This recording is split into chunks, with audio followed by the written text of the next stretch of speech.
morning, Sam. It is Wednesday, September 22nd, 2021. Right now, I am preparing some applesauce from the apples that we picked last weekend together. But I thought this would just be a chat video where I made some dinner and talk to you about whatever. And also hope that my roommates don't come home and see me standing in the middle of the kitchen talking to my camera. I've realized, Sam, in the last couple weeks, how much I love my friends.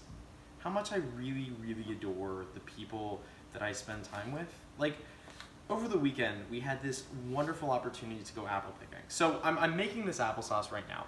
My family has gone apple picking every single autumn for the last 29 years. And I've been going my whole life, and you just joined them for the last 4. I think there's something inherently beautiful about tradition, and perhaps the things that maybe I was ashamed of when I was a kid, or I didn't want to talk about. That's what makes up who I am. I feel like apple picking is certainly one of these things. It's a tradition that happens every year in my family where we go to the orchard and we take a picture of everyone who's there, somewhere between 20 and 50 people, and then we go out and we pick apples. And usually my parents would host a potluck at their house after the apple picking's over, and we all hang out. Now, this year was a little different. People are concerned about the Delta variant, but you and me and some of our close friends went down to my parents' house and spent the evening, had a little dinner down there. And when I go home and when I bring friends home, I think it reminds me how much I really adore these people.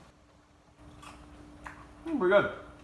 Pretty good applesauce. Because if you go back to my house, that's the place where I grew up. That's the place where I spent most of my childhood. And for you guys to be there, it means something different. This past weekend was one of the best we've had in a very long time. Because, you know, we spent the first couple years of college spending nearly every free minute together. That's how we became as close as we are. And recently, that just hasn't been feasible. But in the moments when we can spend that time together, it's glorious. And I love this project that we're doing, Sam. We're documenting our lives for an entire year. We're showing who we are, if not to anyone else but ourselves. Maybe it's the weather. Maybe it's something else on this rainy Wednesday. Sam, I love you, man. And I'll see you tomorrow.